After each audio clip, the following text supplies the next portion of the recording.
श्री सिद्धिविनायकाय नमः। अथ श्री शिवरक्षा स्तोत्र विनियोगः। ओम अस्य श्री शिवरक्षा स्तोत्रमन्त्रस्य याज्ञवल्क्य ऋषिः श्री सदाशिवो देवता अनुष्टुप् छन्दः। श्री सदाशिव प्रीत्यर्थं शिवरक्षा स्तोत्र जपे विनियोगः। चरितं देवदेवस्य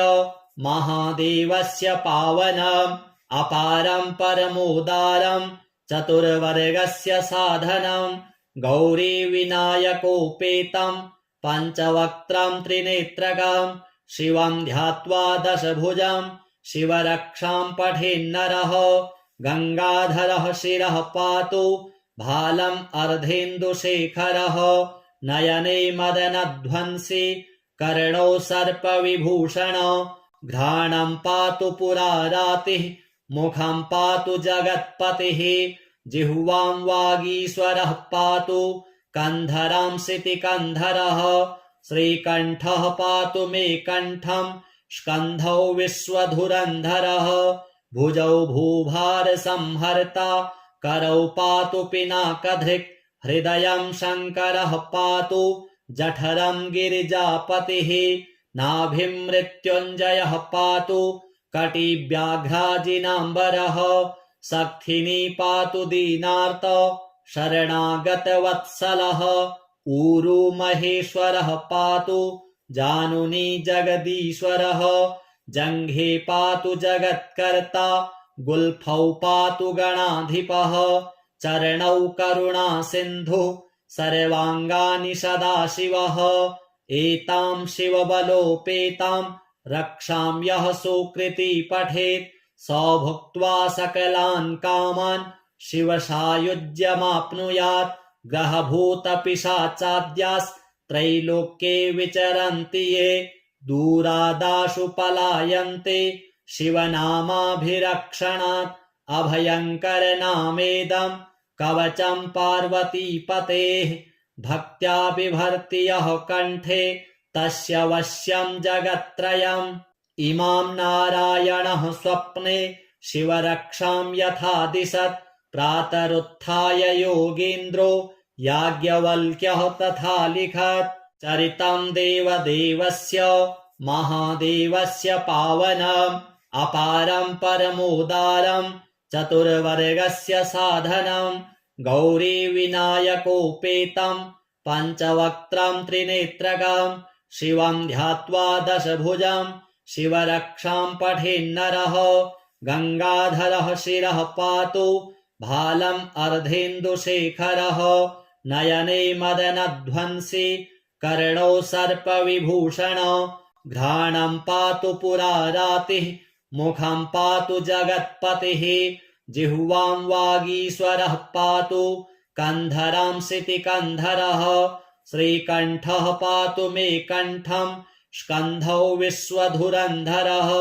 भुजौ भूभारसंहर्ता करौ पातु पिनाकधृक् हृदयं शङ्करः पातु जठरं गिरिजापतिः नाभिं मृत्युञ्जयः पातु कटिव्याघ्राजिनाम्बरः सक्थिनी पातु दीनार्त शरणागतवत्सलः ऊरु महेश्वरः पातु जानुनी जगदीश्वरः जङ्घे पातु जगत्कर्ता गुल्फौ पातु गणाधिपः चरणौ करुणा सिन्धुः सर्वाङ्गानि सदाशिवः एतां शिवबलोपेतां रक्षां यः सुकृती पठेत् स भुक्त्वा सकलान् कामान् शिवसायुज्यमाप्नुयात् ग्रहभूतपिशाचाद्यास्त्रैलोक्ये विचरन्ति ये दूरादाशु पलायन्ते शिवनामाभिरक्षणात् अभयङ्करनामेदं कवचं पार्वतीपतेः भक्त्या बिभर्ति यः कण्ठे तस्य वश्यं जगत्त्रयम् इमां नारायणः स्वप्ने शिवरक्षां यथा दिशत् प्रातरुत्थाय योगीन्द्रो याज्ञवल्क्यः तथा लिखत् चरितं देवदेवस्य महादेवस्य पावनम् अपारं परमोदारं चतुर्वर्गस्य साधनं गौरीविनायकोपेतं पञ्चवक्त्रं त्रिनेत्रकं शिवं ध्यात्वा दशभुजं शिवरक्षां पठेन्नरः गंगाधरः शिरः पातु भालम् अर्धेन्दुशेखरः नयने मदनध्वंसी कर्णौ सर्पविभूषणो घ्राणं पातु पुरारातिः मुखं पातु जगत्पतिः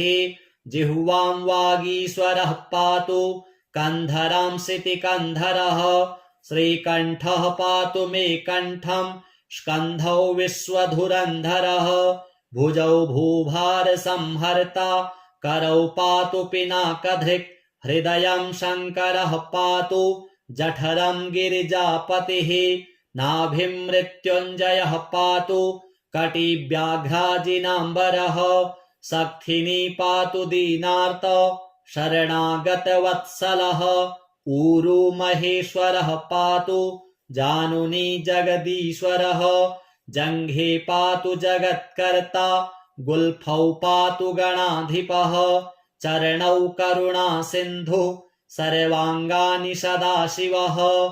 एतां शिवबलोपेतां रक्षां यः सुकृती पठेत् स भुक्त्वा सकलान् कामान् शिवसायुज्यमाप्नुयात् ग्रहभूतपिशाचाद्यास्त्रैलोक्ये विचरन्ति ये दूरादाशु पलायन्ते शिवनामाभिरक्षणात् अभयङ्करनामेदं कवचं पार्वतीपतेः भक्त्या बिभर्ति यः कण्ठे तस्य वश्यं जगत्त्रयम् इमां नारायणः स्वप्ने शिवरक्षां यथा दिशत् प्रातरुत्थाय योगीन्द्रो याज्ञवल्क्यः तथा लिखत् चरितं देवदेवस्य महादेवस्य पावनम् अपारं परमोदारं चतुर्वर्गस्य साधनं गौरीविनायकोपेतं पञ्चवक्त्रं त्रिनेत्रकं शिवं ध्यात्वा दशभुजं शिवरक्षां पठेन्नरः गंगाधरः शिरः पातु भालम् अर्धेन्दुशेखरः नयने मदनध्वंसी कर्णौ सर्पविभूषणो घ्राणं पातु पुरारातिः मुखं पातु जगत्पतिः जिह्वां वागीश्वरः पातु कन्धरांसितिकन्धरः श्रीकण्ठः पातु मे कण्ठं स्कन्धौ विश्वधुरन्धरः भुजौ भूभारसंहर्ता करौ पातु पिनाकधृक् हृदयं शङ्करः पातु जठरं गिरिजापतिः नाभिं मृत्युञ्जयः पातु कटिव्याघ्राजिनाम्बरः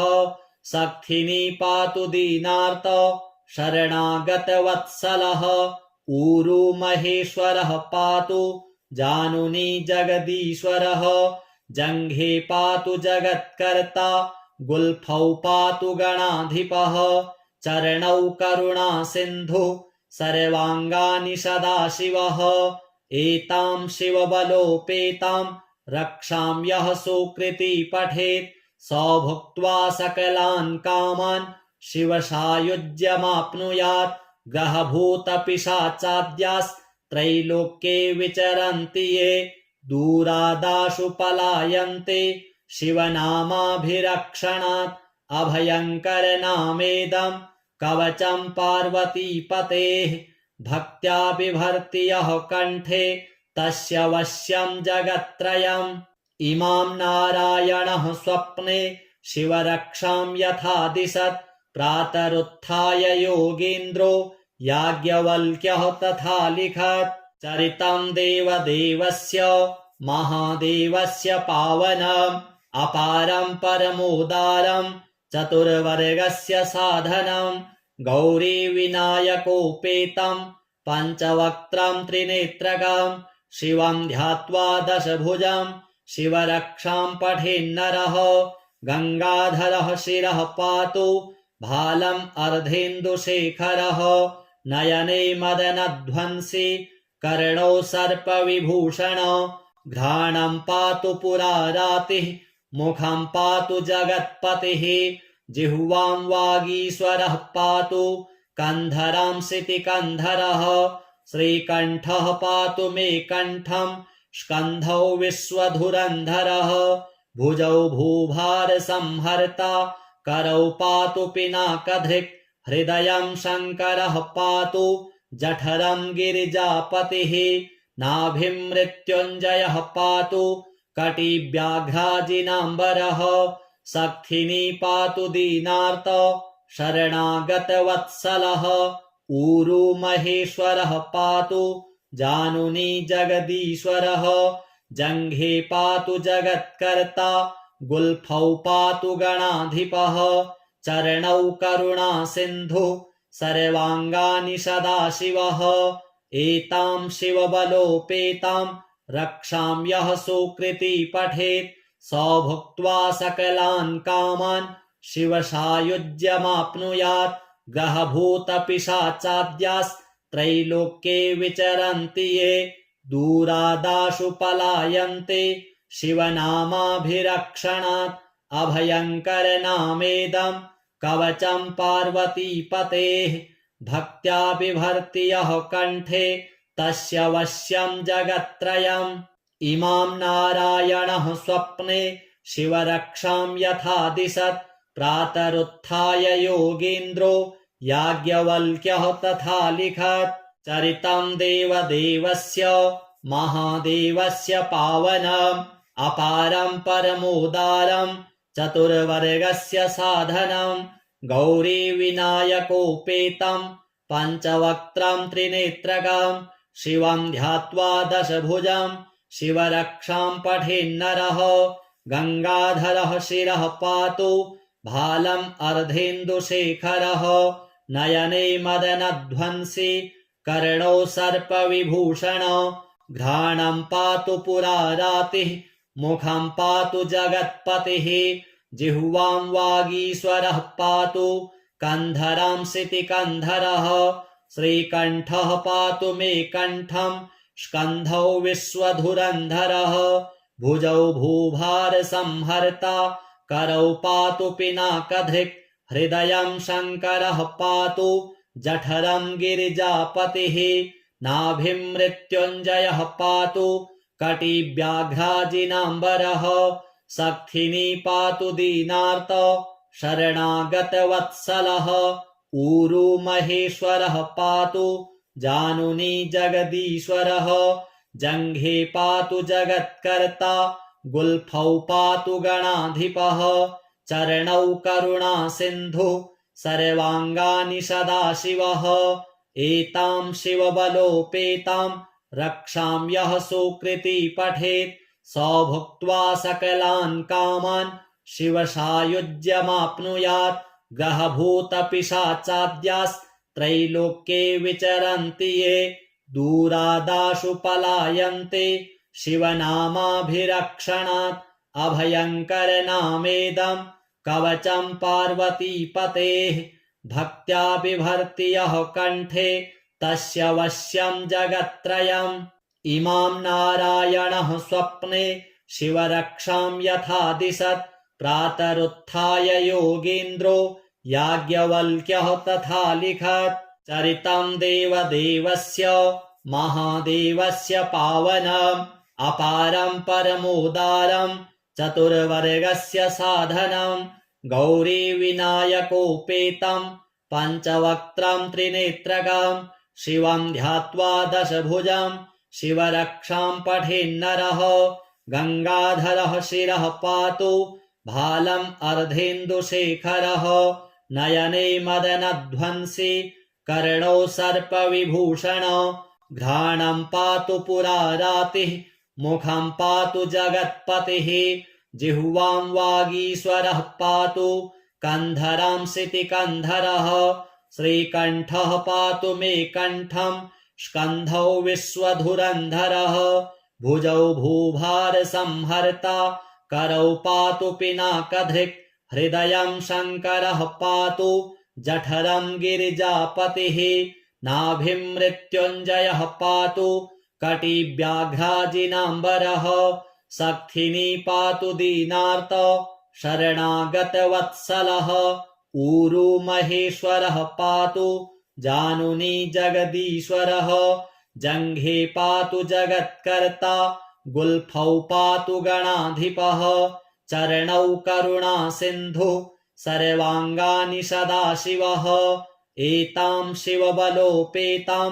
रक्षां यः सुकृती पठेत् स भुक्त्वा सकलान् कामान् शिवसायुज्यमाप्नुयात् ग्रहभूतपिशाचाद्यास्त्रैलोक्ये विचरन्ति ये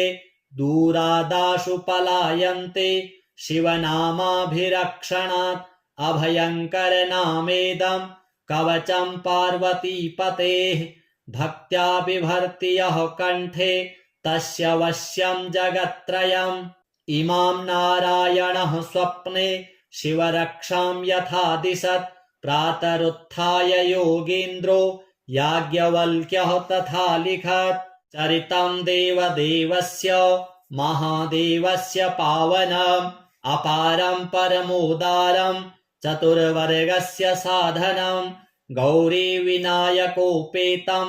पञ्चवक्त्रं त्रिनेत्रगं शिवं ध्यात्वा दशभुजं शिवरक्षां पठेन्नरः गङ्गाधरः शिरः पातु भालम् अर्धेन्दुशेखरः नयने मदनध्वंसी कर्णौ सर्पविभूषण घ्राणं पातु पुरारातिः मुखं पातु जगत्पतिः जिह्वां वागीश्वरः पातु कन्धरांसिति कन्धरः श्रीकण्ठः पातु मे कण्ठं स्कन्धौ विश्वधुरन्धरः भुजौ भूभारसंहर्ता करौ पातु पिनाकधृक् हृदयं शङ्करः पातु जठरं गिरिजापतिः नाभिं मृत्युञ्जयः पातु कटिव्याघ्राजिनाम्बरः सक्थिनी पातु दीनार्त शरणागतवत्सलः ऊरू महेश्वरः पातु जानुनी जगदीश्वरः जङ्घे पातु जगत्कर्ता गुल्फौ पातु गणाधिपः चरणौ करुणा सिन्धु सर्वाङ्गानि सदाशिवः एतां शिवबलोपेतां रक्षां यः सुकृती पठेत् स भुक्त्वा सकलान् कामान् शिवसायुज्यमाप्नुयात् ग्रहभूतपिशाचाद्यास्त्रैलोक्ये विचरन्ति ये दूरादाशु पलायन्ते शिवनामाभिरक्षणात् अभयङ्करनामेदं कवचं पार्वतीपतेः भक्त्या बिभर्ति यः कण्ठे तस्य वश्यं जगत्त्रयम् इमां नारायणः स्वप्ने शिवरक्षां यथा दिशत् प्रातरुत्थाय योगीन्द्रो याज्ञवल्क्यः तथा लिखत् चरितं देवदेवस्य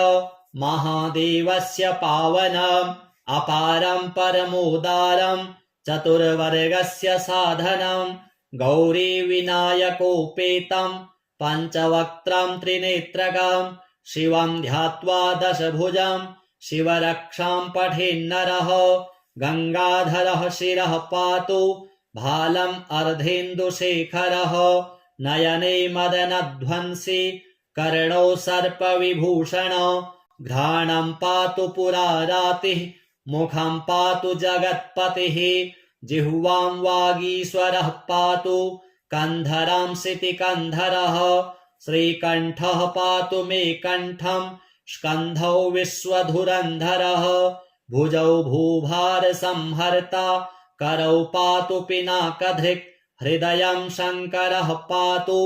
जठरं गिरिजापतिः नाभिं मृत्युञ्जयः पातु कटिव्याघ्राजिनाम्बरः सक्थिनी पातु दीनार्त शरणागतवत्सलः ऊरू महेश्वरः पातु जानुनी जगदीश्वरः जङ्घे पातु जगत्कर्ता गुल्फौ पातु गणाधिपः चरणौ करुणा सिन्धु सर्वाङ्गानि सदाशिवः एतां शिवबलोपेतां